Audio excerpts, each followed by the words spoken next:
Assalamualaikum warahmatullahi wabarakatuh. Alhamdulillahirabbil alamin. Puji dan syukur kita panjatkan kehadirat Allah Subhanahu wa taala. Tidak lupa selawat berserta salam semoga tercurah limpah kepada junjungan kita Nabi Muhammad sallallahu alaihi wasallam. Saya ucapkan terima kasih banyak kepada Ibu dan Bapak yang telah berkenan hadir pada kesempatan kali ini dalam acara diseminasi budaya positif di SD IT Ibnu Abbas yang akan diisi oleh Ibu Mukliso SPD. Adapun kegiatan hari ini adalah yang pertama pembukaan, yang kedua sambutan kepala sekolah, yang ketiga acara inti, dan yang terakhir penutup.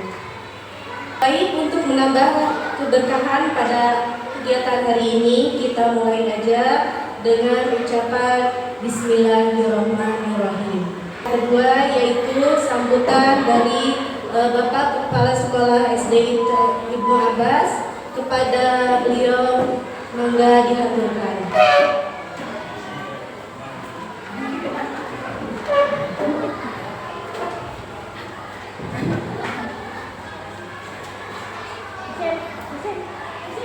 Bismillahirrahmanirrahim. Assalamualaikum warahmatullahi wabarakatuh. Hamdan katsiran tayyiban mubarakan. Asyhadu an la ilaha illallah wahdahu la syarika lahu wa asyhadu anna Muhammadan abduhu wa rasuluh. Alhamdulillah pada hari ini Bapak Ibu sekalian bisa melaksanakan kegiatan yang maksimal dari diseminasi budaya positif. Saya ucapkan terima kasih telah Bapak Ibu datang hari ini. Tentu diseminasi ini adalah ini kegiatan yang baik dalam kegiatan. Tolong artinya didukung dan tentu dibuat aksinya, dibuat perancangannya sehingga menjadi nilai-nilai yang baik di sekolah kita. Sedikit Bapak Ibu budaya positif yang kita mungkin kita orang tua satu mulut dengan mulut lain berbicara masalah kita sehingga kita memiliki karakter tertentu disesuaikan dengan karakter sekolah kita itu mengeluarkan pokok terhadap ilmu agama dan tentunya ilmu pengetahuan yang lain. Mungkin itu yang saya bisa sampaikan sedikit artinya motivasi kita sehingga kita tadi bisa lebih maju, membiasakan budaya positif dan tentunya ada evaluasi. Itu saya sebagai kepala sekolah mendukung penuh acara-acara kegiatan yang artinya menumbuhkan sekolah menjadi lebih baik. Mungkin itu saja dari saya. Assalamualaikum warahmatullahi wabarakatuh. Baik, saya ucapkan terima kasih banyak kepada Kepala Sekolah SD Ibnu Abbas. Kita lanjut ke acara yang ketiga yaitu acara inti yang akan dibawakan oleh Ibu Mukliso SPD. Pada beliau kami aturkan.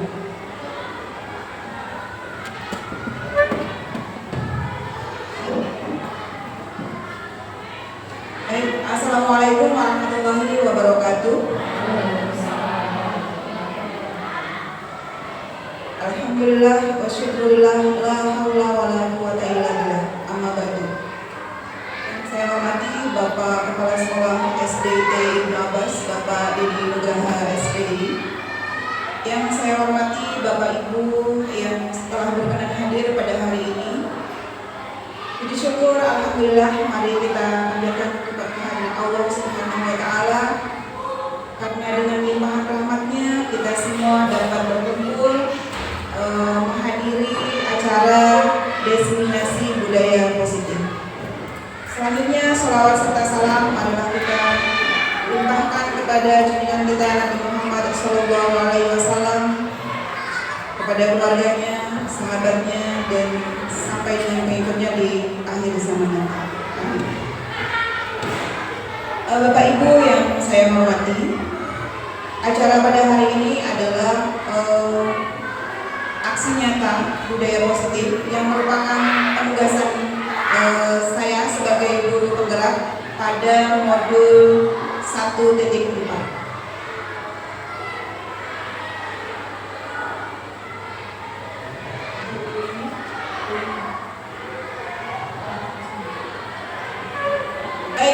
Supaya tidak kaku, supaya tidak tegang sepertinya, bahkan mungkin yang tegang juga saya sih sebenarnya, ya.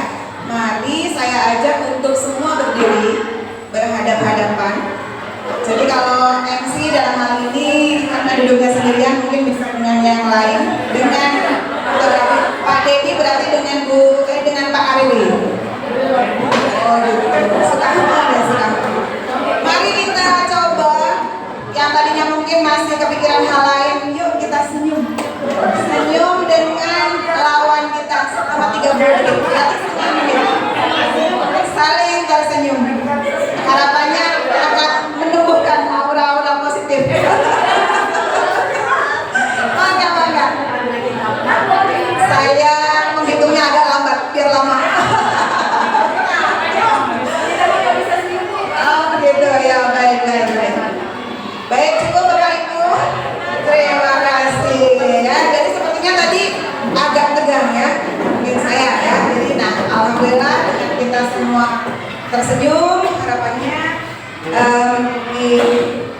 lebih rileks ya. Baik.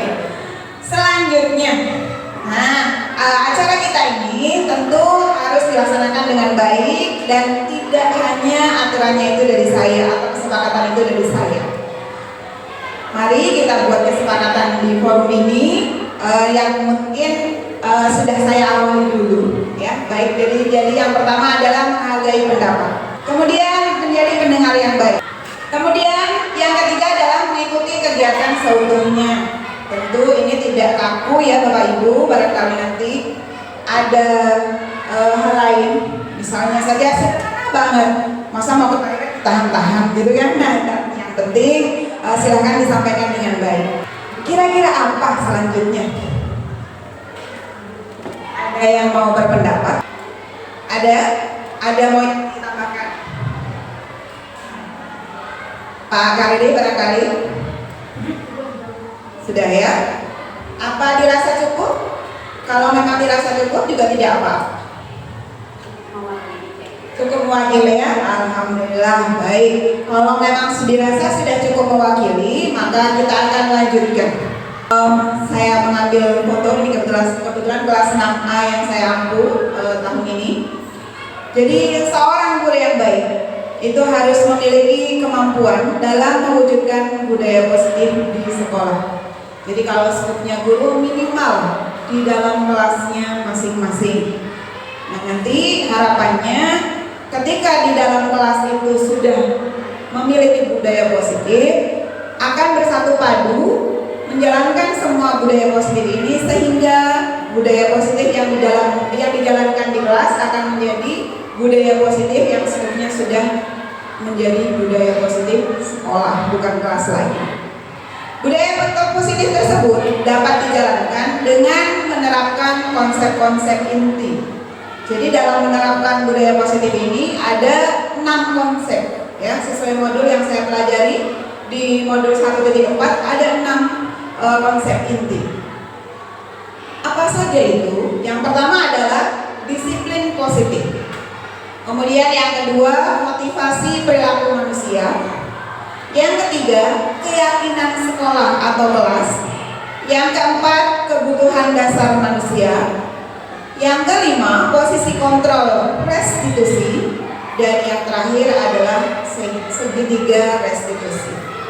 Nah, sebelum saya melanjutkan, adakah yang terpikirkan oleh Bapak Ibu terkait dengan disiplin positif? Jadi menurut Bapak Ibu, apa sih itu disiplin positif? Ayo silakan.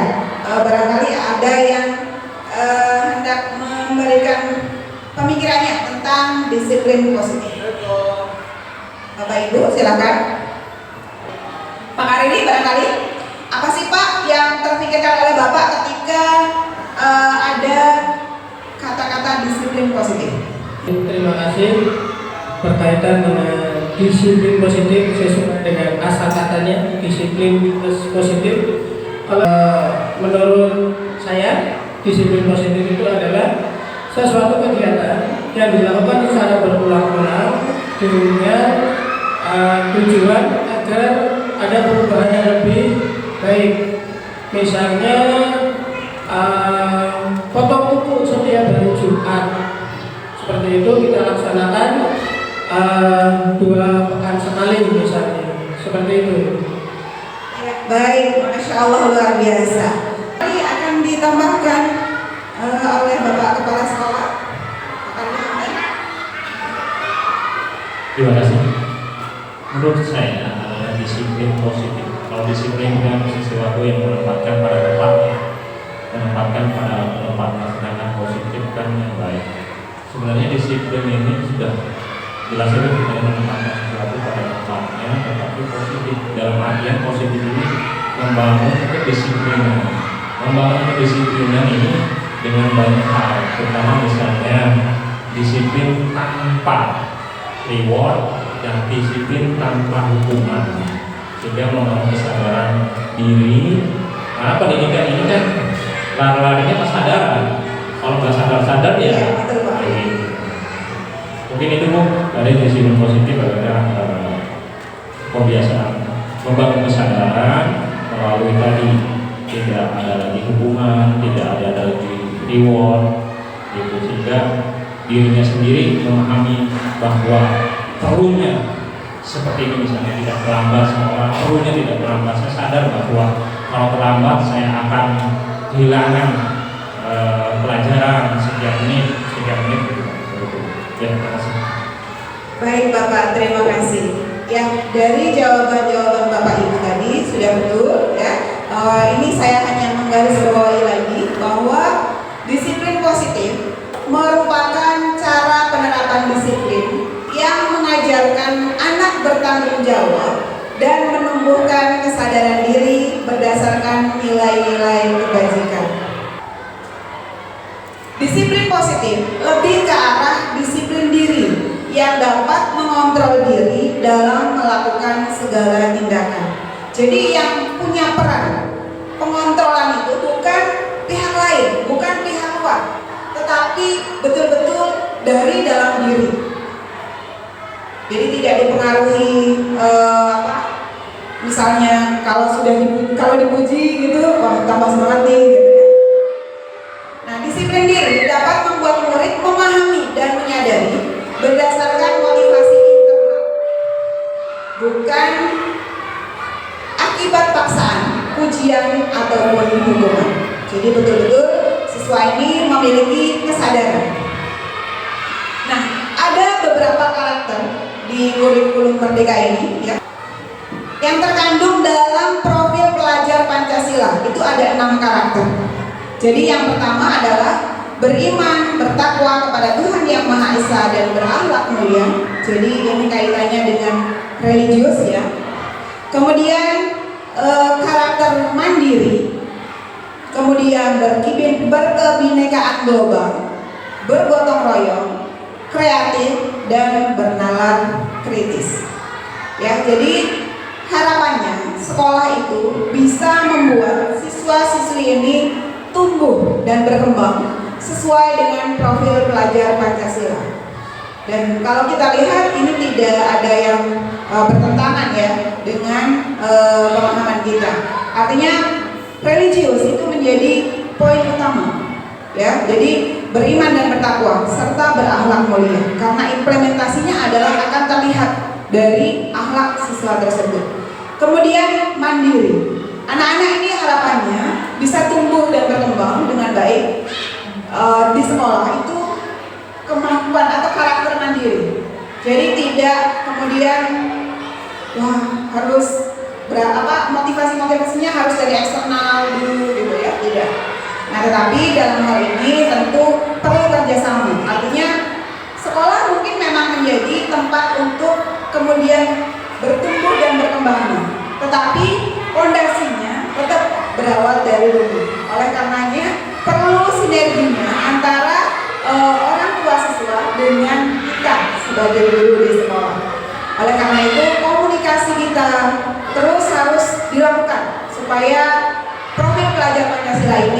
dapat kita tumbuhkan dan menjadi sebuah kesadaran pada siswa-siswa kita. Selanjutnya tentang motivasi perilaku manusia. Jadi memang ketika kita berbicara harapannya adalah anak-anak ini sudah memiliki kesadaran dalam diri. Nah, tetapi sebagai guru kita perlu juga mengetahui, ya. Jadi ada motivasi apa sih dalam diri manusia? Ini secara umum, bisa anak-anak, bisa orang tua, ya. Jadi yang pertama adalah untuk menghindari ketidaknyamanan atau hukuman. Jadi dari sini kita akan tahu siswa-siswa kita itu sudah pada tahap mana. Karena memang akan berbeda-beda tentunya, ya, seiring dengan perkembangan dirinya, baik secara kedewasaan ataupun imbas dari budaya di sekolahnya ataupun di rumahnya. Jadi yang pertama adalah menghindari ketidaknyamanan atau hukuman. Ada beberapa siswa kita yang memang sudah terlihat tertib, tapi belum pada tahap kesadaran. Jadi masih, wah, gak enak nih, nanti hukumannya mungkin hanya sederhana, nanti ditegur ini misalnya. Nah, itu juga masih menjadi motivasi, artinya ada di antara siswa-siswa kita. Atau ada juga yang kedua. Yang kedua ini adalah untuk mendapatkan imbalan atau penghargaan dari orang lain. Ya, seperti kita misalnya, yuk saling berlomba-lomba untuk membersihkan ruang kelas kita, atau kemudian yuk kita terapkan disiplin positif, tapi belum sampai pada tahap kesadaran, masih karena untuk mendapatkan penghargaan. Nah, itu juga ada. Jadi harus kita pahami. Tapi apakah itu tidak boleh? Boleh. Itu adalah proses berkembangnya diri anak-anak. Jadi kalau misalnya masih kita dapati seperti itu, jangan terus kemudian, kamu nih kayak gini nih, masih dari faktor luar nih. Tidak. Ini adalah proses yang harus kita pahami. Jadi tidak apa-apa. Jadi kalau ke anak-anak kita sendiri ini misalnya dari usia berapa gitu, kemudian masih pada tahap, oh ya, nggak mau seperti ini karena nanti dimarahin mama ataupun nanti begini, tidak apa-apa, itu proses. Tetapi kewajiban kita adalah bagaimana memahamkan. Jadi perilaku-perilaku positif yang sudah dilakukan itu kemudian menjadi sebuah keyakinan, kesadaran pada siswa tersebut atau pada anak tersebut. Kemudian yang ketiga, untuk menjadi orang yang mereka inginkan dan menghargai diri sendiri dan nilai-nilai yang mereka percaya. Nah, ini adalah tingkat terbaiknya. Jadi di mana alangkah baiknya itu ketika seseorang itu melakukan sesuatu yang positif, itu sudah pada tahap begini. Saya datang tepat waktu karena saya menghargai diri sendiri dulu. Artinya saya adalah pribadi yang bertanggung jawab. Jadi bukan karena gak enak nih dan sebagainya. Tapi kalaupun masih pada tahap itu adalah proses. Artinya tetap harus kita berikan apresiasi. Karena untuk menjadi katakanlah tahap sempurna, ya bukan sempurna, tahap menjadi baik ataupun sangat baik itu ada prosesnya. Ada cukup dulu, kemudian baik, kemudian sangat baik. Oleh karena itu kita pahami bahwa itu sebuah proses. Demikian, itu adalah 3 motivasi perilaku manusia. Nah, kemudian keyakinan sekolah atau kelas. Apa sih itu keyakinan sekolah atau kelas? Ada yang hendak memberikan pandangannya terkait keyakinan sekolah atau kelas? Silakan Bapak Ibu. Untuk keyakinan kelas ya, kalau saya sendiri di kelas 4B, maka saya diskusikan dulu dengan anak-anak. Umi memberikan peringatan-peringatan seperti ini. Kalian boleh juga sama. Mereka juga memberikan masukannya. Kemudian pada saat itu saya dengan anak-anak keyakinan kelas yang sederhana yang dibuat adalah baris dulu dari hari Senin sampai hari Jumat, artinya baris. Kemudian ketika baris pun ada jadwalnya masing-masing. Saya berikan jadwal untuk bergerak Jadi tidak hanya ketua kelas. Saya takutnya Umi lagi-lagi ketua kelas, lagi-lagi ketua kelas. Jadi saya berikan kesempatan anak-anak untuk bareng-bareng. Kemudian di sholat jamaah juga bergantian. Jadi tidak hanya diberikan kepada ketua kelasnya saja. Baik, terima kasih Bu Faya sudah menyampaikan pandangannya. Jadi tidak hanya berasal dari gurunya, tetapi itu adalah juga merupakan aspirasi atau pendapat siswa kita. Tentu karena kita di jenjang SD, apalagi kalau yang di kelas bawah gitu ya. Jadi kalau misalnya betul-betul kita tidak mengarahkan, maka mungkin apa yang ada dalam pikiran mereka yaitu yang ditumpahkan. Nah, nanti ketika sudah didapat semua pendapat-pendapat mereka itu, kemudian tentu kita akan melakukan penyortiran. Artinya mana nih yang bisa kita jalankan sama-sama, mana yang sudah sesuai dengan koridor kelasnya, begitu ya. Jadi betul dibuat oleh bersama dan disepakati, kemudian perlunya ditempel karena sesuatu yang hanya terucap misalnya itu gampang lupa.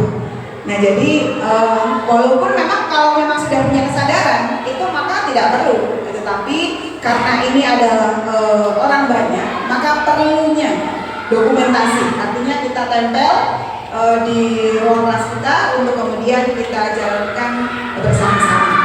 Jadi nah dalam hal ini apa peran guru? Nah guru berperan dalam mewujudkan terbentuknya keyakinan sekolah atau kelas dengan kesepakatan antara guru dan murid. Tentu dalam hal ini guru yang kemudian memimpin, ya memimpin, tapi bukan berarti betul-betul mengambil keputusan hanya dari pihak guru saja, tapi bersama-sama dengan siswanya. Keyakinan sekolah atau kelas berupa pernyataan-pernyataan universal yang mudah diingat dan dipahami dan harus diterapkan di lingkungan sekolah. Jadi barangkali dalam proses pembuatannya siswa-siswa ini kan belum pada tahap mahir dalam merangkai sebuah kalimat, ya. Dan perlu diketahui bahwa keyakinan sekolah, ya, kalau sudah berkata keyakinan maka sudah menggunakan kalimat positif. Jadi dari kata-kata yang tadinya bentuknya adalah aturan, ya, itu kita rubah menjadi sebuah kalimat positif.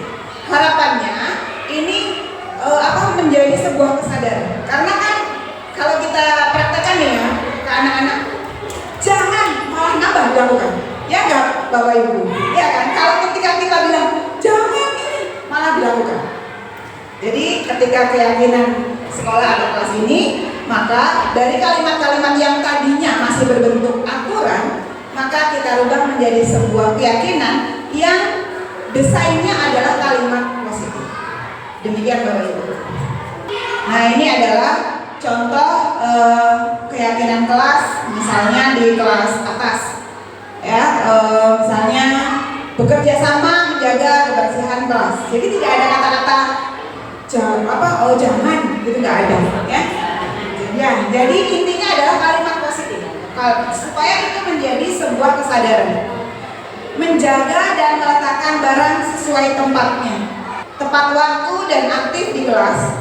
Kemudian mengerjakan tugas tepat waktu, saling peduli, menghargai dan membantu satu sama lain. Nah, ini adalah contoh.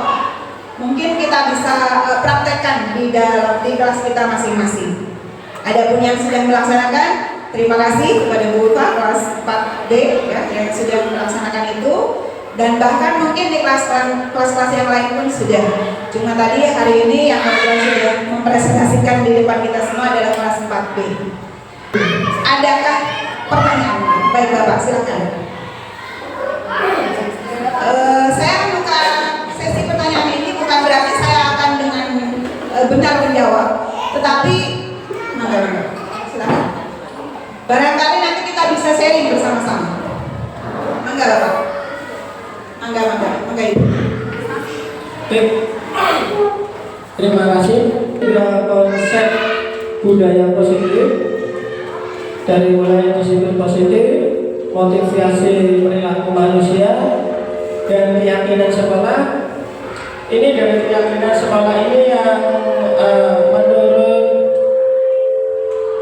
menurut saya, yang saya juga pernah lihat tentang sebuah parodi seorang ibu yang karena dia sudah pernah ke psikolog tentang budaya tadi, jangan mengatakan kata jangan.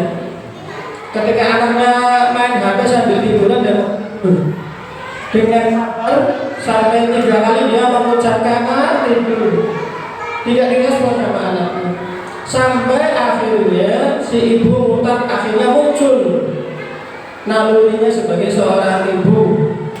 Nak, tidur, jangan main HP terus. Pak, terima kasih. Jadi intinya tadi Bapak itu kurang sependapat gitu ya Pak ya? Iya. Oh iya, baik. Ya, baik. Jadi begini Bapak, seperti yang kita tadi pelajari ya, bahwa motivasi perilaku siswa itu melalui tahapan-tahapan Pak. Jadi ada yang tadi pertama itu adalah karena menghindari ketidaknyamanan, kemudian yang kedua itu adalah karena reward atau hukuman, terus kemudian yang ketiganya adalah bagaimana anak ini sudah melakukan sesuatu adalah bentuk penghargaan kepada dirinya sendiri. Jadi begini Pak, ketika kita membicarakan ini, memang ketika saya mempelajari modul 1.4 ini banyak kemudian oh gitu ya. Jadi memang yang kita jalankan ini banyak masih pada tahapan-tahapan yang belum mencapai tahap sempurna atau tahap yang baik. Jadi masih proses. Artinya tidak kemudian itu tidak betul Pak, tapi itulah prosesnya. Tetapi harapannya, kalau mungkin saat ini anak-anak masih pada tahap itu, ya tidak apa-apa. Tetapi kewajiban kita adalah menaikkan grade-nya, ya, supaya segala sesuatunya itu tumbuh bersemai di hatinya, kemudian menjadi suatu perilaku yang kemudian adalah bentuk penghargaan pada diri sendiri. Jadi seperti itu Pak. Ketika memang semua sudah dimulai dari kesepakatan kelas yang kemudian menjadi keyakinan, harapannya adalah itu. Berarti kalau yang tadi Bapak sampaikan itu adalah prosesnya dan kita sama-sama menjalani. Baik Bapak, barangkali masih ada tambahan? Saya mungkin paham dengan pendapat Pak Ali juga. Tadi memang ada memang di parenting itu juga memang jangan katakan jangan. Tadi memang sudah dipaparkan sama Bu Polis bahwa tadi motivasi diri itu ada 3. Pertama adalah tadi ketidaknyamanan. Itu level yang paling bawah. Karena saya memang level yang paling bawah. Katakanlah level 1 lah gitu kan, dari atas ke bawah ya. Terus juga kedua adalah imbalan, penghargaan, level ke bawah dulu. Level keduanya itu. Dan level ketiga adalah menghargai diri sendiri. Nah mungkin dengan membuat keyakinan seperti ini dengan menggunakan kata jangan ini berarti kita berupaya ke level yang ketiga ini, yaitu menghargai diri sendiri gitu. Mungkin supaya dikorelasikan ya Pak. Jadi kalau misalnya kita mungkin kata jangan tetap memang Pak Ali memang menggunakan kata jangan, tapi itu masih level 1 Pak Ali. Nah ini mungkin lebih tinggi lagi mungkin, jadi level 3 lah gitu seperti itu mungkin ya, artinya dikorelasikan seperti itu. Tingkatannya lebih tinggi, yaitu menyadarkan diri, menghargai diri sendiri, menghormati diri sendiri, sehingga memang tadi mungkin ya dengan kelas itu tadi apa tidak ada kata jangan, memang nggak salah kan, karena levelnya berbeda itu, mungkin itu dikorelasikan, namanya di titik apa dicari benangnya sehingga tadi pahami seperti itu. Terima kasih Bu. Ya, baik Bapak, terima kasih. Baik, jadi betul dan memang kalau berbicara dengan Bapak Ibu guru pasti memang pemikirannya sudah jauh gitu ya, karena memang sudah makanan sehari-hari kita melaksanakan itu di lapangan ya Pak ya. Nanti di penghujung itu ada segitiga restitusi di mana kita nanti akan mencoba simulasikan seperti apa sih ketika ada pelanggaran-pelanggaran yang terjadi. Begitu Pak. Terima kasih Pak Guru. Baik, sebelum kita lanjut ke materi setelah ini, yuk kita ice breaking dulu. Siapa yang akan memimpin ice breakingnya? Mangga. Ini 1, yang ini 2, dan ini 3. Ulang lagi ya. Ini 1, yang ini 2, dan ini 3. Ke Ibu Bila, Sabia, ke Ibu Sabia. Ya, mana? Ini masih berkonsentrasi. Ulangi lagi ya Bu ya. Ini 1, yang ini 2, dan ini 3. Coba Pak Karidi, ini apa? Yang ini 2 yang pintar. Maaf itu hanya ya.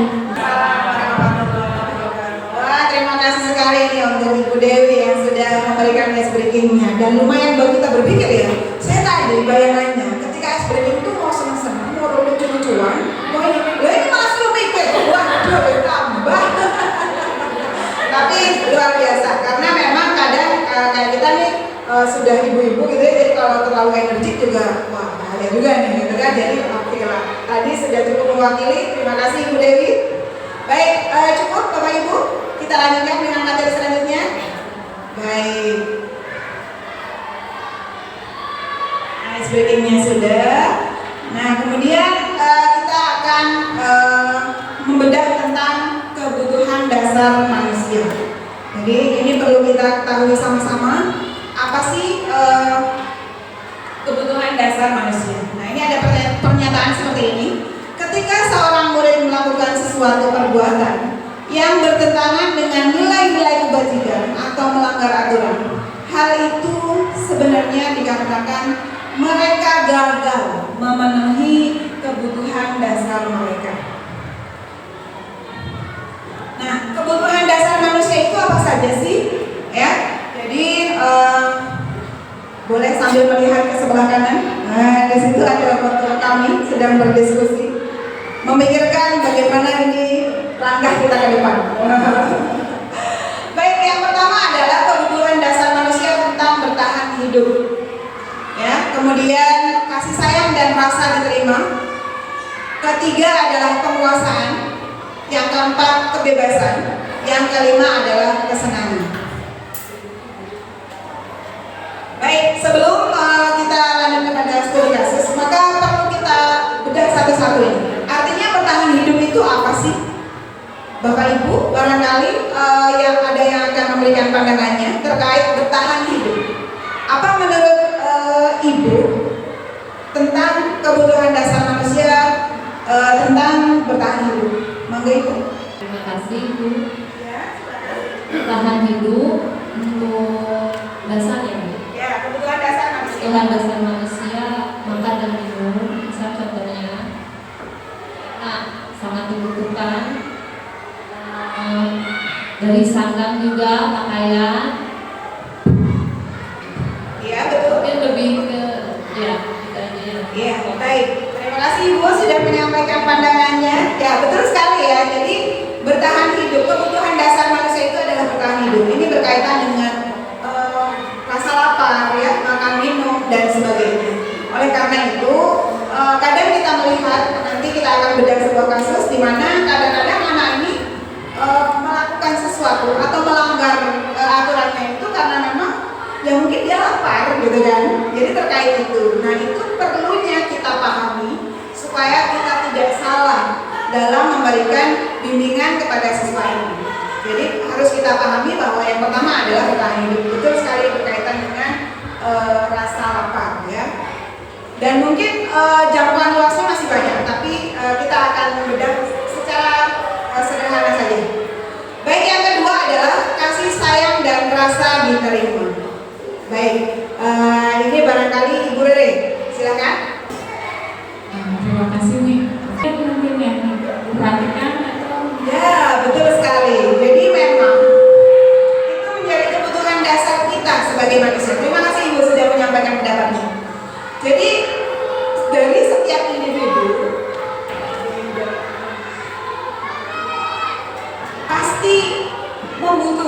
rasa kasih sayang. Dan ini cakupannya sangat luas.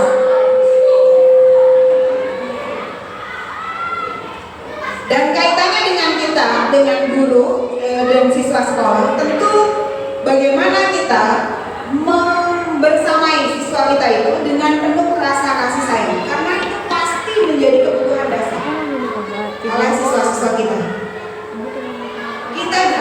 Siswa kita juga pengen diterima dengan segala kodrat alamnya. Artinya yang berangkat dari slide-nya beda. dengan latar belakang yang Pokoknya kalau slide-nya beda aja. Tetapi harapan mereka tetap sama, bahwa ingin diterima. Oleh karena itu, dalam hal ini saya mengajak, mari kita lihat siswa-siswi kita itu dengan bentuk, dengan pandangan yang betul-betul tulus, menyayangi bahwa ini amanah Allah, ya, yang betul-betul harus kita jaga, ya, dengan segala hal yang ada pada dirinya, ya. Jadi kita terima betul-betul. Kemudian yang ketiga adalah penguasaan. Penguasaan ini saya akan mempercepat supaya nanti tidak terlalu lama. Penguasaan ini adalah bagaimana siswa ini secara tidak langsung bisa membuat orang lain melakukan sesuatu. Misalnya kita sebagai guru, ketika anak-anak, ini saya tidak mau seperti ini, begini-begini, terus kemudian gurunya dengan mencoba untuk memberikan kasih sayangnya, maka dia kemudian melakukan sesuatu. Nah, itu adalah penguasaan. Jadi anak-anak ingin juga kadang-kadang tuh supaya guru itu mau melakukan sesuatu. Misalnya karena anak-anak di kelas 1 mungkin kan ketika harus berlari-lari kecil gitu kan, gurunya kita lihat kalau guru-guru kelas 1, kelas 2 sangat energik ya. Jadi bisa tersenyum lepas, kemudian lari-lari itu biasa aja gitu kan. Nah, itu betul-betul adalah sisi penguasaan dari siswa yang kemudian bisa memberikan stimulus untuk kemudian seorang guru melakukan sesuatu. Kemudian kebebasan. Nah, siswa ini juga memiliki kebutuhan dasar bebas. Artinya jadi dalam kelas itu diusahakan dalam pembelajaran untuk tidak terlalu kaku.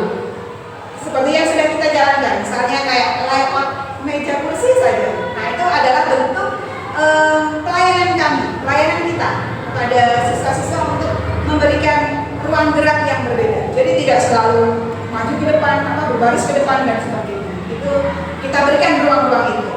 Kemudian ketika bekerja kelompok, gitu kan, kita berikan kebebasan mereka, kebebasan yang tetap ada aturan mainnya, begitu. Kemudian kesenangan. Ya, jadi mungkin ketika yang sudah kita praktekkan dalam pembelajaran, mungkin ketika berkaitan dengan pembelajaran seni atau proyek yang memang tidak terpaku, misalnya dari cara penyampaian. Jadi ketika presentasi terus kemudian sudah kita dikte harus seperti ini, kan tidak. Jadi kita berikan kebebasan. Bagaimana mereka membuat infografisnya, misalnya layoutnya seperti apa. Kemudian mereka ketika presentasi mau menggunakan yang seperti apa dan bagaimana. Itu adalah sisi-sisi kebebasan yang akan kita berikan kepada siswa-siswa kita. Baik, kita akan lanjutkan. Nah, ini ada studi kasus. Ibu Zulaikha, wali kelas 9, sedang bingung menghadapi pula salah satu murid di kelasnya yang bernama Tommy. Beberapa anak telah mengeluhkan Tommy yang seringkali meminta bekal makan siang mereka dengan paksa. Jika Anda menghadapi situasi seperti Ibu Zulaikha, apa yang akan Anda lakukan? Dan menurut Anda, apa alasan Tommy melakukan hal tersebut? Ayo, jadi kalau misalnya kita dapati siswa-siswa kita seperti itu, kira-kira kita akan melakukan apa? Kemudian apa alasannya? Baik, Bapak Ibu, silakan yang hendak menjawab pertanyaan ini. Mungkin Pak Ariwi, mangga Pak.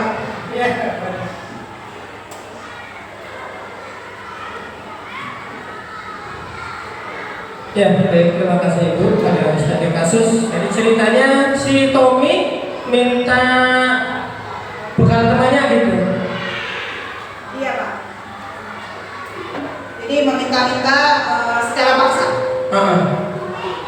Ya, jadi kalau saya sebagai guru ketika menemui situasi seperti itu, ini kelas berapa, Bu? Ini berlaku untuk semua kelas, Pak. Jadi kadang kan kita temui ya, kalau kita di jenjang SD. Kalau ini kebetulan studi kasusnya kan memang di kelas atas. Tapi ini juga tidak menutup kemungkinan di kelas kita di SD itu juga akan menemukan seperti ini. Jadi barangkali ada teman gitu, ada siswa gitu yang kemudian ketika siang hari makan bersama itu kemudian dia minta-minta secara paksa. Nah, kita sebagai guru apa yang akan kita lakukan? Iya, terima kasih. Mungkin kasusnya akan berbeda antara sekolah menengah dengan sekolah dasar.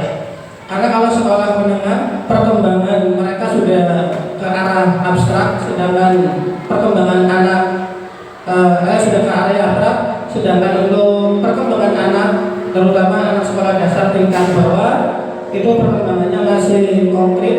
Jadi mungkin saya secara umum saja, kalau misalnya ini terjadi, taruhlah di kelas atas, kelas 5 yang sudah mengetahui bahwa benda itu adalah miliknya dan bukan miliknya, maka saya akan memanggil anak itu untuk berdialog. Menanyakan dulu sebab akibat dia kenapa alasannya mengambil punya temannya. Ketika kita mengetahui alasannya kenapa dia mengambil, misalnya ya umum aja lah ya, karena kepengen atau dan yang lain sebagainya, maka ketika sudah kita tahu alasannya, kemudian langkah yang kedua saya balikan lagi kepada dirinya sendiri. Seandainya itu punya, terus kamu punyanya diambil sama temanmu, perasaanmu seperti apa? Tentunya dia akan menjawab, oh saya senang sekali Pak, ketika saya punya makanan udah diambil teman. Ini tidak mungkin ya. Artinya saya akan marah ketika punya saya diambil sama teman saya pun akan membalikkan. Seperti itu juga temanmu. Kalau barang temanmu, makanan temanmu kamu ambil, mereka apakah diam saja ataukah akan bahagia? Tentu tidak ya. Kenapa? Tentu barang ini sudah dipesan sama mamahnya. Ini bekal makanmu, kamu makan dihabiskan. Seperti itu, maka temanmu akan marah. Kalau temanmu marah, kamu juga akan marah. Kalau bisa, kamu juga jangan mengambil. Seperti itu. Jadi ada apa ya? Sebelum kita memberikan apa ya istilahnya tindakan kepada anak itu, minimal kita tahu kenapa dia melakukan itu, terus kemudian kita balikan lagi. Kalau itu terjadi pada kamu, apa yang akan kamu lakukan? Seperti itu. Terima kasih. Itu kalau kelas atas, kalau kelas bawah, Allahu a'lam. Ada yang mau mencoba nih untuk kelas bawah, barangkali bisa mewakili ya, karena ini kan kelas atas sudah. Baik. Silakan Ibu Aisyah. Assalamualaikum. Pernah kejadian ya? Sering. Tiba-tiba ngomong ya, nanti saya pokoknya minta kalau saya menyikapinya ke anak yang minta, saya nasihati suami kalau minta jangan maksa, hanya dulu boleh atau tidak. Kalau tidak boleh, jangan maksa. Ke anak yang punya makanannya, sorry, tidak terbagi ya. Jadi, tapi tidak memaksa untuk kita harus ngasih tidak gitu. Jadi boleh ada pilihan gitu. Yang punya makanan boleh memutuskan untuk ngasih atau tidak. Itu hak yang punya makanan gitu. Yang tidak punya makanan punya hak untuk ya boleh meminta tapi harus bilang dan jangan memaksa. Baik Ibu, ya, jadi betul sekali. Iya, karena penjiwaannya iya ini banget karena memang selalu menjalankan. Jadi memang kita memberikan jawaban itu kalau memang berdasarkan apa yang kita lakukan dan kita rasakan tuh penjiwaannya oke banget. Oke, jadi betul sekali ya. Jadi yang Pak Arini tadi lakukan juga sudah betul. Bu Aisyah yang melakukan juga sudah betul. Saya menangkap bahwa tidak serta-merta sebagai guru kita langsung kemudian punya kesimpulan Jadi pentingnya mengajak berbicara siswa kita supaya kita tahu apa sih alasannya seperti itu. Ya, kemudian yang Bu Aisyah lakukan adalah pembimbingan, membimbing menuju lebih baik. Artinya tidak kemudian memaksa, tapi memberikan arahan-arahan bahwa ketika berbagi itu baik. Jadi ketika meminta juga tidak boleh memaksa dan sebagainya. Nah ini untuk yang tadi Pak Karin lakukan, mengajak berbicara, maka betul sekali supaya kita tahu barangkali karena ia memang betul-betul lapar Pak, ya kan? Nah kalau lapar, ini nanti kemudian ada tahapan-tahapan berikutnya supaya nanti kemudian anak ini tidak menjadi yang seperti yang tadi ya, meminta-minta dengan paksa dan sebagainya. Tetapi minimal sebagai guru kita tahu bahwa oh karena dia lapar berarti ada kebutuhan yang sedang ia penuhi, yaitu bertahan hidup terkait lapar. Ada alasan lain barangkali ya, kemudian kadang kita akan temukan Ibu ya, jadi tidak hanya lapar, jadi ada juga loh yang kemudian dia merasa senang ketika temennya tuh perhatikan. Kalau dia mengambil secara paksa, otomatis teman-temannya tuh misalnya gitu, nah nanti teman-teman yang lain apa sih? Nah minimal itu, nah ternyata itu sebuah kebutuhan yang harus dipenuhi oleh anak itu. Jadi ini diperhatikan saja sebenarnya. Lapar-lapar akan enggak gitu. Ya jadi ketika temannya melaporkan tindakannya itu kepada guru dan gurunya memberitahu orang tuanya, sehingga orang tuanya jadi memperhatikan dia. Jadi prosesnya begitu panjang. Hal yang dia lakukan di sekolah ternyata tujuan utamanya adalah perhatian ayah ibunya di rumah. Seperti itu. Jadi penting sekali kita mengetahui hal ini. Kemudian jangan sungkan untuk kemudian berkomunikasi. Semoga yang diajak berkomunikasi pun bisa menanggapinya dengan baik. Karena kadang-kadang barangkali karena melalui WA gitu kan timbul persepsi lain. Nah ini yang perlu diantisipasi. Tapi sebenarnya tujuannya ketika seorang guru mengadakan komunikasi dengan orang tua siswa itu, insya Allah tujuannya sangat baik. Tujuannya adalah siswa ini, tidak ada lain. Artinya tidaklah kalau kemudian guru mau nyalah-nyalahin yang nggak ada. Justru mengajak berpartner. Yuk, mari kita cari solusi yang terbaiknya untuk anak ini. Nah, kemudian maka kebutuhan dasar yang sedang dipenuhi Tommy adalah kebutuhan kasih sayang dan rasa diterima. Jadi harapannya ibunya di rumah itu akan nanti kan orang tuanya kalau dapat laporan akan nanya, ini emang bekal kamu yang apa sih yang kamu minta tuh, yang kamu pengen tuh apa sih gitu kan? Nah itu nanti kemudian akan disikapi oleh orang tuanya sehingga kebutuhan Tommy tentang kasih sayang dan rasa diterima ini akan terpenuhi. Kemudian ada alasan lain barangkali ya, karena Tommy merasa temannya itu takut kepadanya ya, dan selalu menuruti keinginannya. Jadi maka sebetulnya Tommy sedang berusaha memenuhi kebutuhan dasar kekuatan atau penguasaan ya. Jadi dia merasa senang aja ketika teman lain tuh apa sih mengikuti gitu. Misalnya bagi ya walaupun dengan muka yang memelas banget sebenarnya saya masih lapar. Nah ternyata padahal dia nggak lapar-lapar apapun itu sangat menikmati gitu, karena kebutuhan dasarnya adalah penguasaan yang memberikan perintah tanpa sadar itu kepada orang lain untuk melakukan sesuatu kepada kita. Nah ini perlu kita ketahui supaya kemudian kita sikapi dengan baik. Ada alasan lain, misalnya adalah karena dia merasa bosan dengan bekal makanan yang dia bawa. Barangkali ibunya ini membawakan bekalnya itu aja, kemudian melihat sesuatu yang baik atau mungkin yang menarik gitu ya, bukan yang baik. Kalau baik, kalau dari alamatnya semuanya baik ya. Nah, mungkin lebih menarik, lebih enak gitu. Suka jujur. Saya udah menyelesainya tuh agak selimnya agak soft gitu kan.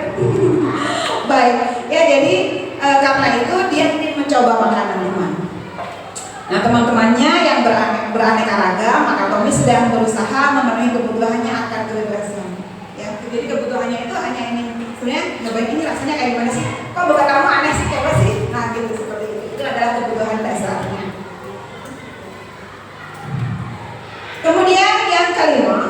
dia ingin melakukan sesuatu yang sebenarnya tuh hanya iseng atau menikmati ekspresi. Tas temennya dipindahin, tas temennya jangan, dia malah tambah senang karena dia sudah memenuhi kebutuhan dianya gitu, bahwa itu kesenangan, dianggapnya main-main gitu. Padahal bagi yang menerimanya gitu, nanti itu nangis-nangis di pojokan. Jadi kadang-kadang seperti itu. Kenapa?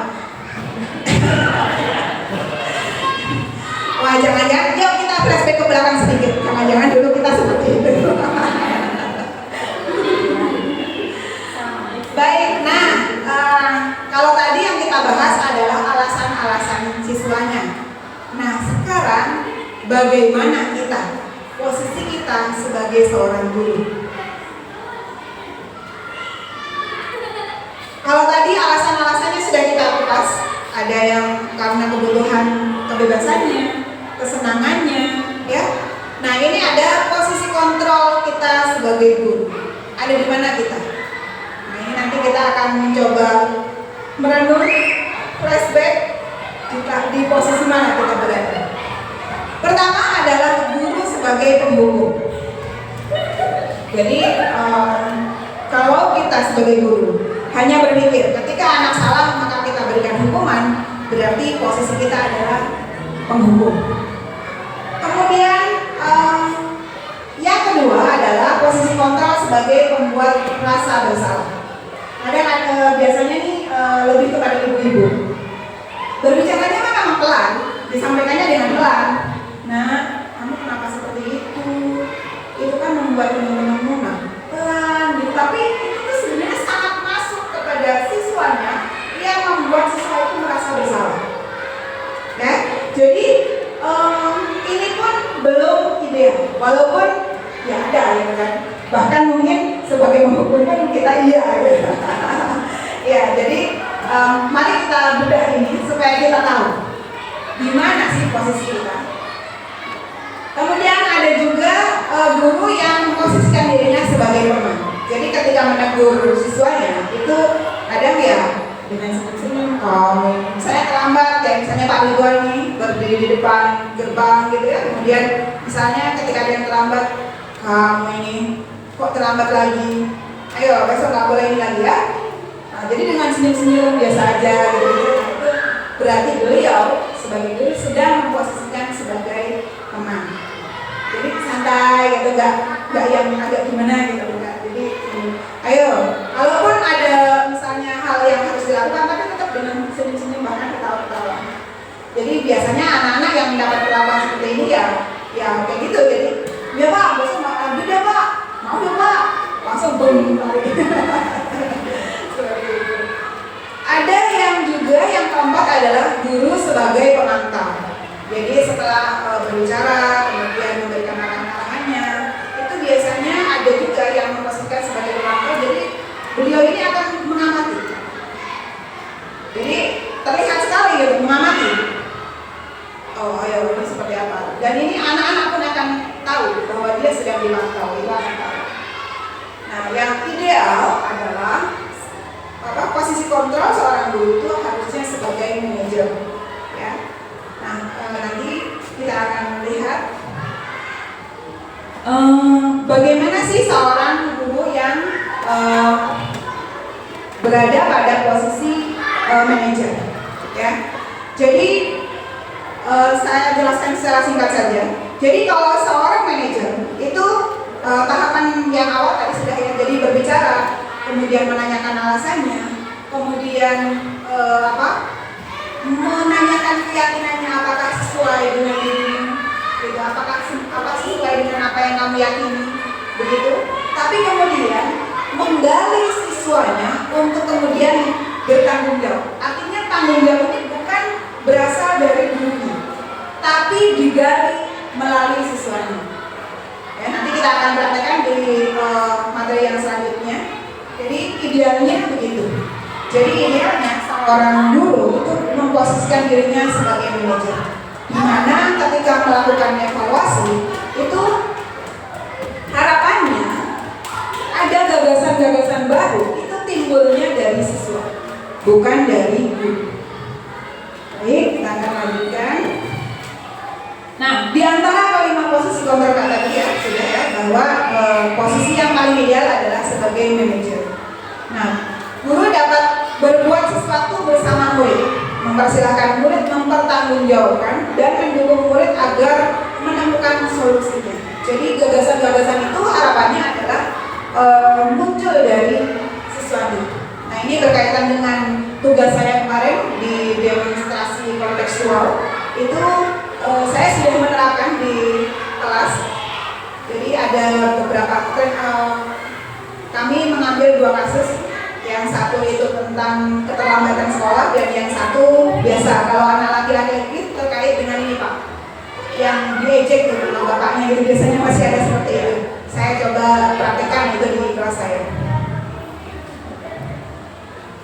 Nah, selain itu posisi manajer itu mengacu pada restitusi yang dapat menjadikan murid sebagai manajer bagi dirinya sendiri, sehingga dapat tercipta identitas positif pada diri murid. Jadi betul-betul, walaupun ini masih kalau kita di SD gitu kan, tapi betul-betul dengan kalimat sederhana itu anak-anak bisa memimpin dirinya sendiri. Jadi ketika kita berikan pertanyaan-pertanyaan bermakna, kemudian dia akan berpikir, oh iya, tindakanku tidak tepat. Terus untuk itu saya bagaimana ya? Gitu. Jadi itu betul-betul digali supaya gagasan-gagasan itu muncul dari siswanya. Nah, ini adalah 3 tahapan restitusi dalam menyelesaikan masalah. Tahapan apa saja? Yang pertama adalah menstabilkan identitas.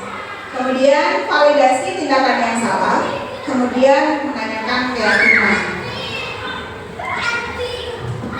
Nah, menstabilkan identitas itu bagaimana? Menstabilkan identitas itu dilakukan berdasarkan prinsip bahwa membuat kesalahan adalah bagian dari proses pembelajaran yang nantinya akan menggeser identitas gagal ke arah identitas sukses. Jadi kalau prakteknya seperti ini Bapak Ibu. Jadi kalau misalnya anak-anak melakukan kesalahan, perlunya kita menstabilkan identitas. Artinya memahami bahwa tidak ada manusia yang sempurna yang tidak pernah melakukan kesalahan. Ya, jadi disadarkan dulu itu. Jadi supaya anak-anak merasa tidak melulu disalahkan, tetapi betul-betul kita pahami bahwa membuat kesalahan itu adalah proses. Artinya akan ada perubahan dari yang tadinya berbuat kesalahan, nanti kemudian akan menjadi baik, akan diambil pelajarannya. Nah, kata-kata dalam menstabilkan identitas itu diantaranya adalah berbuat salah itu hal yang manusiawi. Tidak ada manusia yang sempurna. Nah, kita pasti bisa menyelesaikan masalah ini dan lain sebagainya. Jadi pentingnya kita ketika mengajak berbicara itu tidak kemudian langsung to the point pada kamu nih kayak gini. Jadi berikan pemahaman bahwa ya saat ini kamu salah, tetapi bukan kemudian apa artinya fatal kemudian begini. Ya, jadi stabilkan dulu identitas siswanya. Ya. Kemudian memvalidasi tindakan yang salah. Validasi tindakan yang salah dilakukan berdasarkan prinsip bahwa setiap perilaku itu adalah upaya untuk memenuhi kebutuhan tertentu. Jadi komunikasi yang tadi disampaikan oleh Pak Karyo itu dalam rangka mengetahui alasan-alasan apa siswa ini melakukan kesalahan-kesalahan ataupun pelanggaran-pelanggaran terhadap aturan. Nah, sehingga guru atau orang tua itu akan bergeser dari pemikiran stimulus respon menjadi proaktif, serta akan lebih mengenali dan mengakui kebutuhan murid atau anak. Jadi dengan kita tadi berbicara kepada anak, akan tahu apa sih kebutuhan yang sedang dia ingin penuhi. Jangan-jangan kalau misalnya kita tidak tahu, nah salah kita di dalam memberikan stimulusnya. Ternyata dia memang lapar beneran, tapi kita berpikirnya kamu bisa belajar. Jadi seperti itu. Kemudian, nah untuk memvalidasi itu kita bisa menggunakan kalimat-kalimat seperti ini. Kamu pasti punya alasan mengapa melakukannya. Atau apa yang penting bagi kamu dengan hal yang kamu lakukan tadi? Apa sih? Apa yang menjadi penting bagi kamu? Atau kamu boleh tetap berusaha menjaga sikap itu, tapi tambahkan kepada sikap yang lain.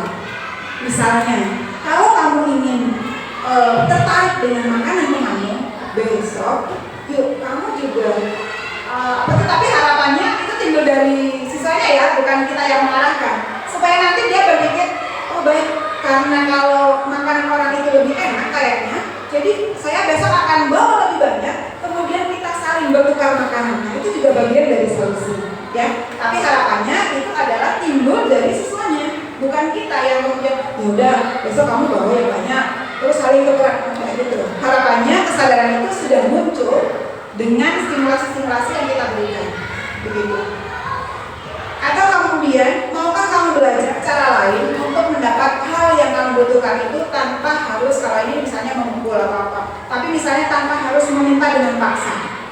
Jadi diberikan ruang dia untuk mencari hal lain, misalnya sikap lain. Jadi ya jangan minta dengan paksa, gitu. Bisa dengan cara lain. Ayo coba kamu pikirkan nih, digali gagasan itu supaya muncul dari siswanya. Setelah itu muncul gagasan-gagasan itu, kemudian yang terakhir adalah menanyakan keyakinan. Nah, menanyakan keyakinan ini dilakukan dengan memberikan pertanyaan-pertanyaan bermakna untuk anak, ya supaya muncul motivasi intrinsiknya sehingga mampu mengaitkan keyakinannya dengan tindakan yang salah. Jadi ketika kita sudah tadi memvalidasi, kemudian kita berikan pertanyaan-pertanyaan yang bermakna, itu supaya anak menyadari, iya sih, ini tuh tidak sesuai dengan keyakinan yang saya pahami. Iya sih, ketika dimintain paksa juga nggak enak sih, gitu. Jadi anak ini punya kesadaran itu.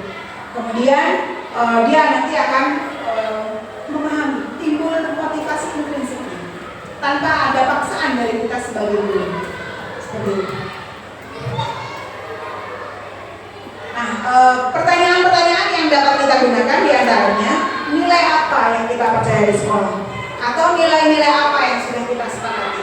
Jadi kita kembalikan kepada kesepakatan-kesepakatan yang sudah berubah menjadi sebuah keyakinan yang sudah dirumuskan bersama-sama. Atau kalau enggak bisa juga dengan tanyakan kepada anak itu hal apa, misalnya kamu ini ingin jadi seperti apa sih, gitu kan?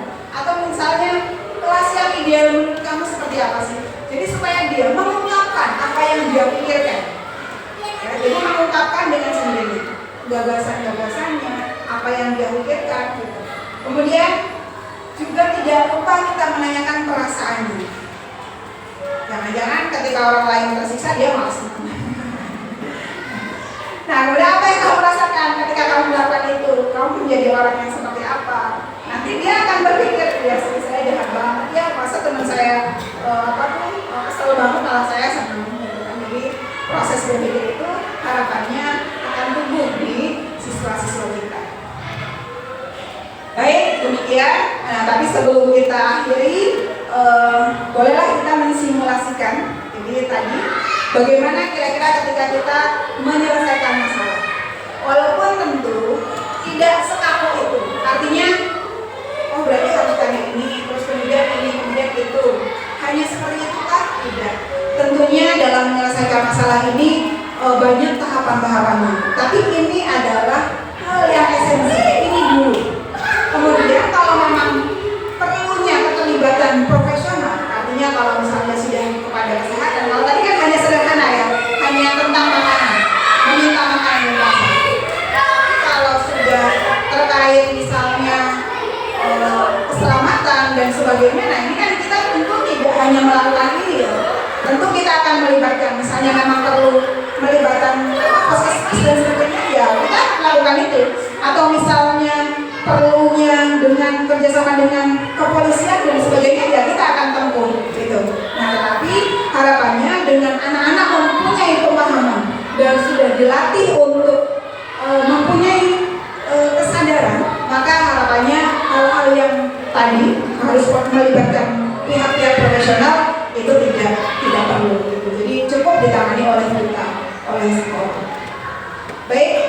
dalam hal ini mungkin saya minta bantuannya kepada siapa yang siap untuk mensimulasikan. Nanti di sini ada siswa pakai meja kursi nggak ya ini? Pakai meja kursi ya, biar seru ya. Kita simulasikan. Jadi ketika misalnya nanti siapa yang datang terlambat, terus bagaimana cara kita menyelesaikan. Bapak Ibu silahkan barangkali sambil minum-minum atau apa silahkan. Tidak apa-apa.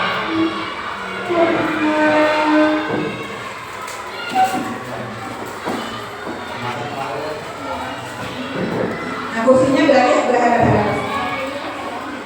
Sebenarnya kalau untuk kelas bawah boleh juga sih. Misalnya, oh ya, boleh. Bu Dewi, ini bersih.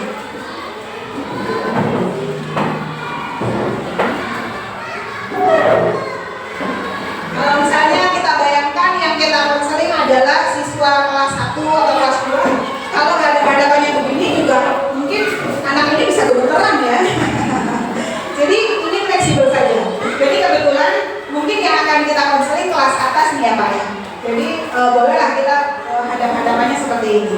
Tetapi tidak menutup kemungkinan barangkali yang kita konseling ada kelas 1 dan atau kelas 2. Bolehlah kita seperti ini. Jadi gurunya di sini, siswanya di sini, itu boleh tidak apa-apa. Ya, yang penting tahapannya adalah tetap sesuai dengan tadi. Yang pertama apa Bapak Ibu? Menstabilkan identitasnya dulu. Kemudian selanjutnya apa?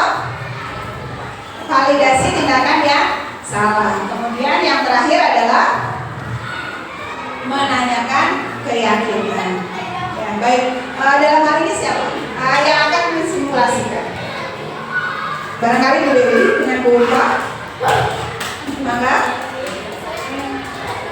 nanti siapa gurunya, siapa muridnya. Ini untuk kelas atas ya, jadi silakan duduknya seperti ini, tidak apa-apa. Maka Bu Ulfa dan Bu Dewi.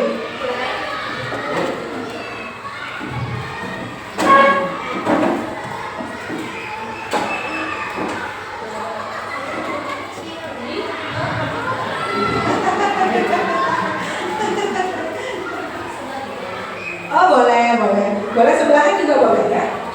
Enggak berarti kalau kelas atas berarti harus di depan belakang juga. Harus di depan belakang juga. Boleh. Ini akan apa ya, menimbulkan chemistry, artinya keakraban ya dengan siswanya, antara guru dengan siswanya. Jadi tidak harus kemudian sekaku tadi. Kebetulan kalau saya kemarin karena yang saya konseling laki-laki kelas 6 gitu ya, jadi tetap posisinya saya depan belakang seperti itu. Dan mungkin karena ini baru pertama kalinya gitu, jadi mungkin agak kaku-kaku sedikit sama. Silakan dulu.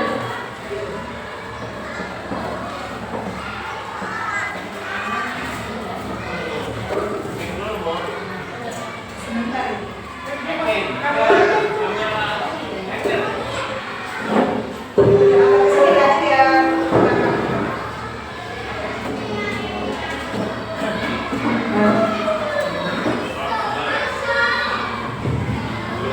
Baik, kalau yang saya perhatikan kemarin, jadi ya,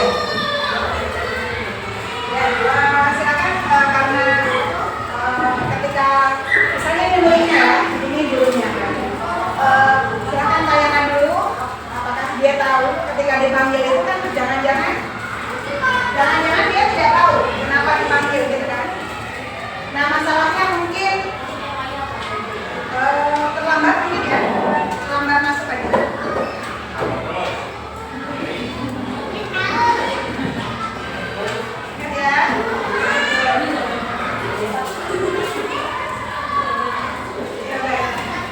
Boleh ditanyakan. Assalamualaikum Pak. Assalamualaikum Waalaikumsalam.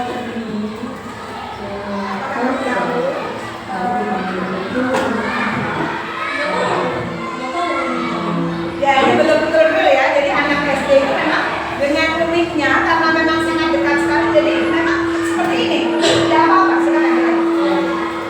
Ulfa ada pertanyaan di hati tiba-tiba biasanya kan tidak pernah memanggil atau teknis untuk aku tadi pagi Ulfa ikut upacara tidak? Kenapa? Katanya cinta Indonesia.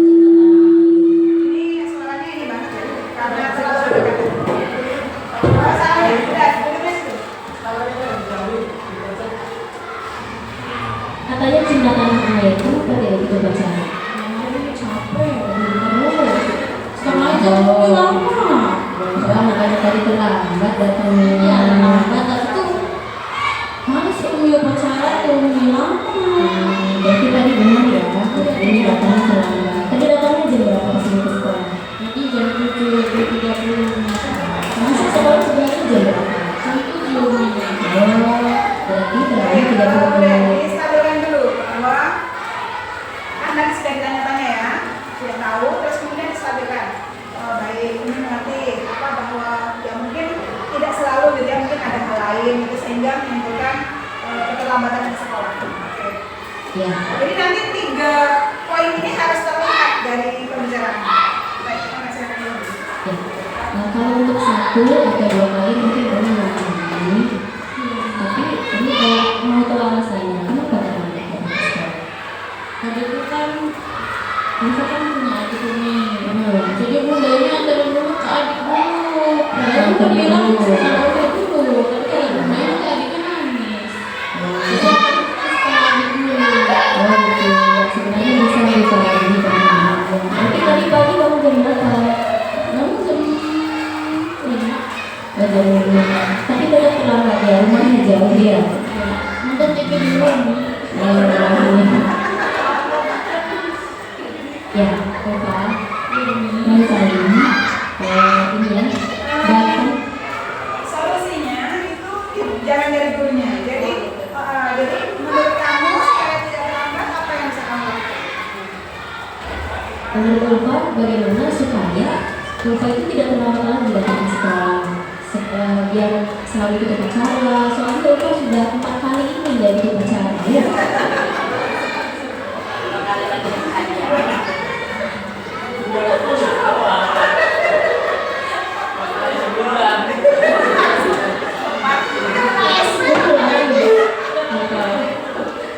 Ya Umi nanti jangan terbaikin ya Umi ya.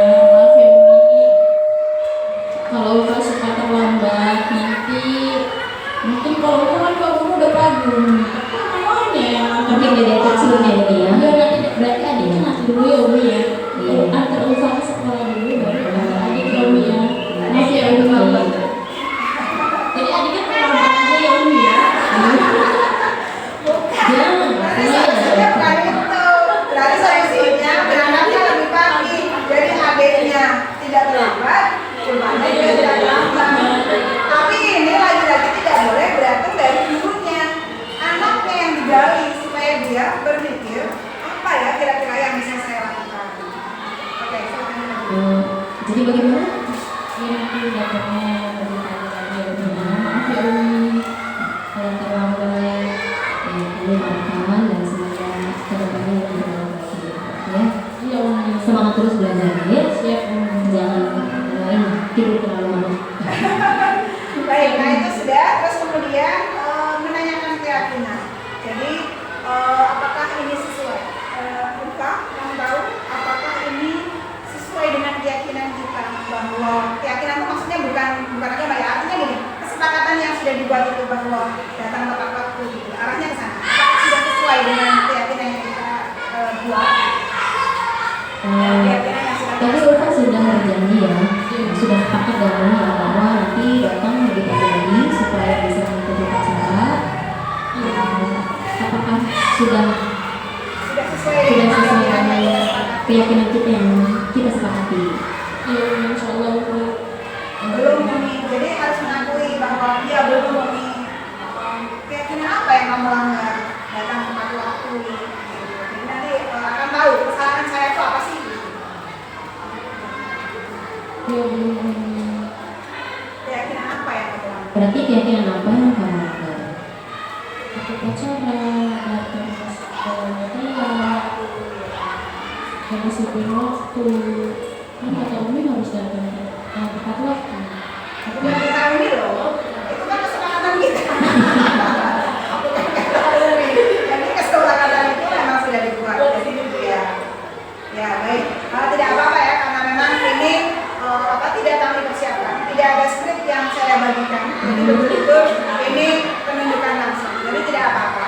Harapannya nanti materi ini bisa kita pelajari sama-sama di luar karena ini kan terkait durasi waktu ya. Jadi supaya nanti kita akan sudah kembali dipelajari masing-masing, kita bisa saling kolaborasi dengan teman yang lain untuk kemudian kita akan praktekkan ini kepada siswa-siswa kita semua.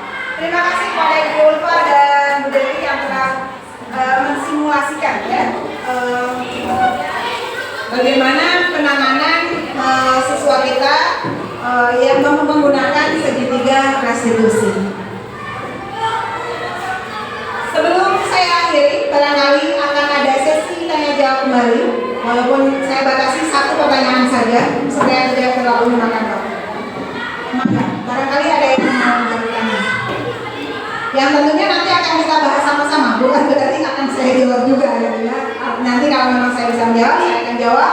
Tapi kalau misalnya ini kita akan melakukan bersama-sama. Bapak Ibu, apakah ada yang mau bertanya terkait materi yang sudah saya paparkan hari ini? Satu pertanyaan barangkali terkait segitiga restitusi barangkali.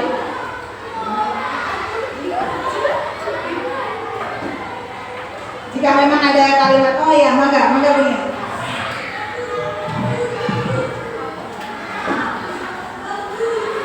Baik, terima kasih atas kesempatannya.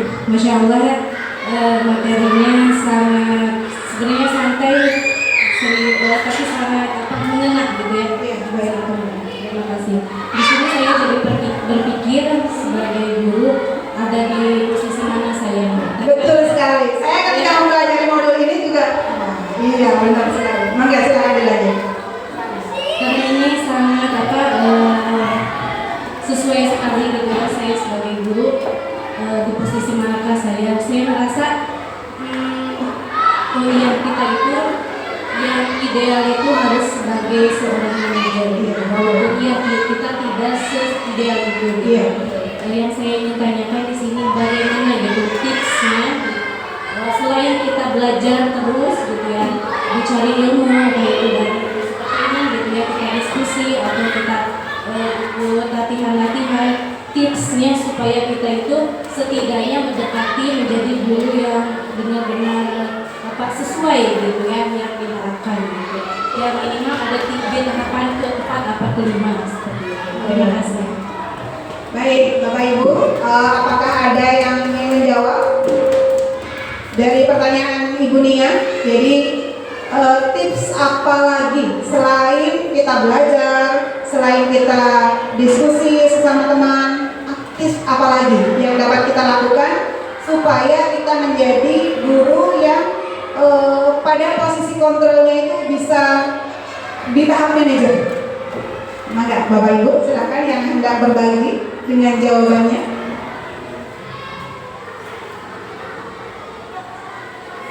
Silakan Bu Yuni barangkali, Bu Maliha, atau mungkin Pak Dedi. Nanti boleh ditambahkan oleh Pak Dedi. Ya, tips selain tentu kita akan belajar berkolaborasi dengan sesama teman gitu. Nah, adakah tips lain? Maka Bapak. Iya, terima kasih. Iya, tips lain banyak Bu. Silakan dicatat Bu. Untuk kita kemudian masukkan ke Kombel ya. Di Kombel juga perlu kita bahas lagi. Kalau kita melihat sebetulnya kita juga punya pemahaman yang sama ketika anak begitu harinya mempunyai masalah seperti itu. Tapi biasanya ketika kita menanyakan begini, artinya misalnya menstabilkan tadi identitas, oke lah bisa memvalidasi tindakan yang salah dia bisa.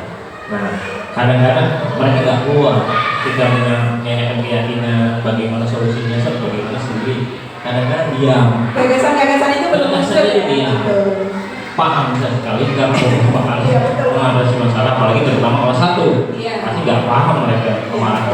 Tentu perlu intervensi kita mengarahkan, membuat klunya gitu sehingga kata-kata itu tersambung. Sama mungkin ketika presentasi kita kadang-kadang anak-anak pelajaran kemarin masih ingat, kadang-kadang diam semua karena mereka nggak punya pengalaman belajar di rumahnya gitu, atau memang belum ingat gitu kan.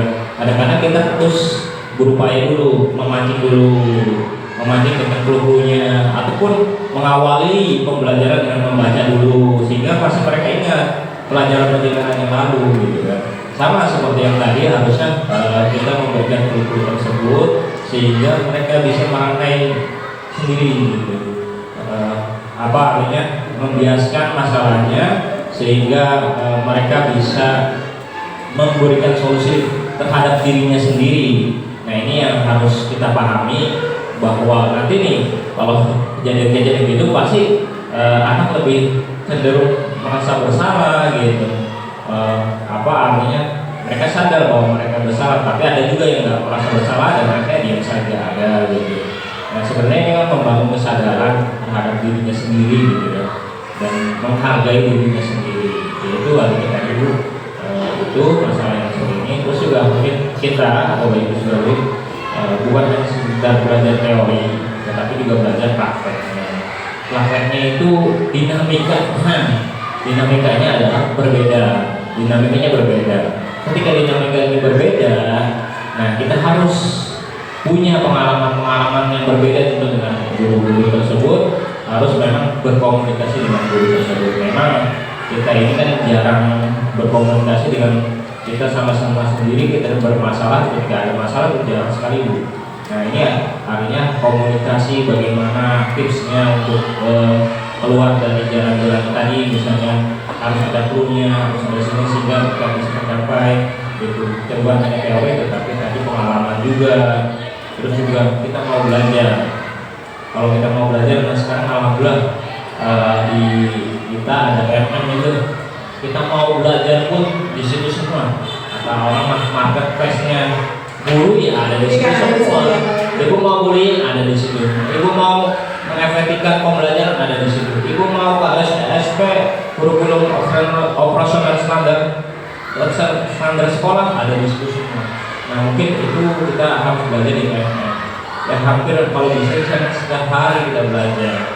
Bukan hanya kita mengeluarkan saja, tapi juga kita harus menerima pembelajaran yang ada. Itu kompleks sekali loh, ini sekalian kita belajar di situ. Nanti mungkin pengalaman itu harus diberikan ke guru-guru. Sehingga tidak ada peningkatan profesionalitas kita sebagai guru menjadi lebih baik untuk anak-anak juga pembelajaran menjadi pembelajaran yang bermakna, beresensial. Mungkin itu Bu, kurang lebihnya mohon maaf. Terima kasih. Baik Bapak, terima kasih. Bagaimana kemudian? Ya, betul ya. Kalau boleh saya menggarisbawahi, jadi betul sekali. Jadi memang long life education. Jadi kita itu selalu belajar, ya. Kemudian belajarnya ada yang tekstual, ada yang kontekstual. Kalau mungkin yang tekstual kita biasa pelajari di di PMM, dengan adanya komunitas praktisi yang itu. Tapi kemudian bagaimana kita mengaplikasikannya? Jadi berhadapan langsung dengan siswanya. Jadi mempraktekkan langsung apa yang sudah kita pelajari itu. Contoh, tadi ketika kan memang tidak ada skrip yang kita bagikan atau apa, itu pasti pembicaranya kan masih kaku, masih berbicara ini udah belum ya? Ini habis ini apa ya? Nah, harapannya ketika kita sudah pertama kaku, yang kedua wagu, yang ketiga lucu, itu akan menjadikan proses menuju luwes. Menjadi kita tuh akan dengan sendirinya ketika mengkonseling siswa kita itu dengan sendirinya mengalir. Jadi bagaimana kita, dan itu kan tidak bisa sama. Kalimat yang kita gunakan kepada si A itu belum tentu pas untuk si B. Contoh, si A pemberani, dia ketika dipantik dengan pertanyaan itu dia akan keluar semua, artinya mengutarakannya walaupun dengan bahasa anak-anak, bahasa anak SD. Dia begini. Ada sebagian siswa kita yang mungkin dengan karakter berbeda, itu ketika dipantik dengan pertanyaan sekali itu belum keluar. Nah disitulah nanti keluasan kita akan timbul ketika kita sudah melakukannya lagi, dan terus kita akan pergunakan komunitas praktisi yang kita sudah buat, rombel itu kita akan buat. Jadi kalau mungkin dulu ketika permasalahan kita dikupas oleh orang banyak itu menjadi sesuatu yang tabu, harapannya nanti di komunitas praktisi yang kita punya, kita bisa mengupas sebuah permasalahan itu bukan sesuatu yang takut, tapi berpikir positif bagaimana kita memberikan pelayanan yang terbaik untuk siswa-siswa kita. Begitu. Begitu ya Bapak Ibu ya, kurang lebihnya mohon maaf. Barangkali kalau ini kita lanjutkan itu seru banget memang ya, karena memang berkaitan langsung dengan profesi kita sebagai guru yang harus memberikan pelayanan-pelayanan terbaik itu kepada siswa-siswa kita sesuai dengan kodrat alam dan kodrat zamani. Baik, demikian kurang lebih paparan saya pada budaya positif ini. Semoga bermanfaat untuk kita semua, yang tentunya tidak hanya kita sebagai guru, tetapi kita juga orang tua kita, orang tua anak-anak kita. Jadi ini bisa kita terapkan juga untuk mengkonseling anak kita sendiri, sama kita introspeksi. Sebagai ayah ibu, kita sudah di posisi mana nih? Jangan-jangan sekolah kerja keras nih untuk kemudian memposisikan diri dengan baik, tapi tidak sinkron dengan apa yang dilakukan di rumah. Maka pentingnya kita berkolaborasi dengan Bapak Ibu wali murid juga, yang tentunya kita mungkin juga anak-anak kita ini kan juga sudah di masa-masa sekolah ya. Baik Bapak Ibu, demikianlah presentasi yang saya paparkan hari ini. Atas kurang lebihnya saya mohon maaf dan tentunya mengucapkan terima kasih yang setinggi-tingginya kepada Bapak Kepala Sekolah kita yang telah berkenan hadir, dan juga kepada Bapak Ibu semua yang sudah berkenan hadir meluangkan waktu. Jazakumullah khairan. Ya, hanya itu yang bisa saya sampaikan. Demikian dan saya tutup. Assalamualaikum warahmatullahi wabarakatuh. Untuk waktunya saya kembalikan kepada Ibu.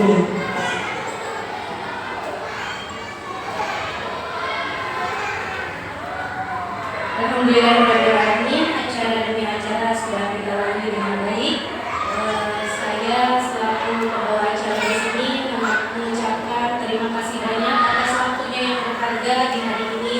Mudah-mudahan dengan kesempatan kita bisa berjumpa kembali, dan mudah-mudahan apa yang kita dapat hari ini bisa bermanfaat. Masya Allah, nanti tadi penjelasan dari Ibu Loli sangat menginspirasi kita yang menambah wawasan dan ilmu kita.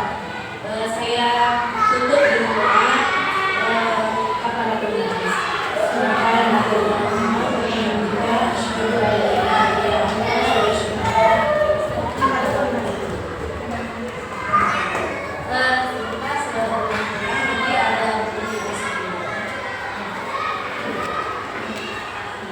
Baik Bapak Ibu, mohon kesediaannya untuk dokumentasi dulu dengan background ini yang Assalamualaikum Zafir. Waalaikumsalam Bu. Apakah kamu tahu kenapa Ibu memanggil kamu Zafir? Tidak Bu. Begini Zafir, Ibu dengar dari temanmu, kamu berkata-kata kasar terhadap Ibnu. Apakah itu betul? Iya Bu. Kenapa? Saya marah Bu. Ibu ngata-ngatain nama bapak saya Bu. Oh begitu. Memang betul, sangatlah wajar jika kamu marah. Ibu tahu kamu pasti melakukannya karena alasan tertentu. Kira-kira apa alasan kamu melakukan hal itu, Zafir? Saya marah karena tidak terima ada orang yang ngata-ngatain nama bapak saya Bu. Baik, Ibu bisa mengerti. Ibu juga menghargai sikap kamu yang marah dengan kata-kata kasar itu. Kamu tidak membalas dengan yang lebih dari itu, misalnya bisa memukul atau yang lainnya. Sekarang, coba kita pikirkan apakah kamu marah dengan kata-kata kasar tadi sudah sesuai dengan keyakinan kelas kita? Tidak Bu. Menurutmu, keyakinan kelas apa yang telah kamu langgar? Saling menghargai antar teman Bu. Baik, jadi apa yang bisa kamu lakukan ketika kamu marah, Zafir? Saya akan lebih bersabar Bu.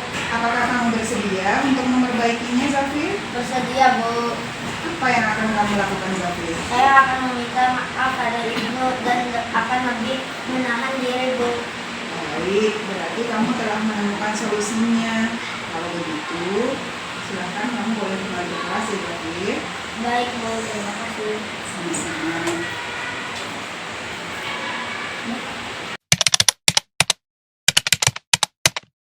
Assalamualaikum warahmatullahi wabarakatuh. Perkenalkan, saya Maliha SPD, guru SDIT Ibnu Abbas. salah satu guru yang mengikuti acara diseminasi budaya positif yang diselenggarakan oleh Ibu Mukhlisa SPD. Setelah mengikuti acara tersebut, kami bersama-sama ingin menjalankan budaya positif di sekolah. Paparan yang disampaikan Ibu Mukhlisa sangat santai namun mengena. Semangat terus Ibu Mukhlisa.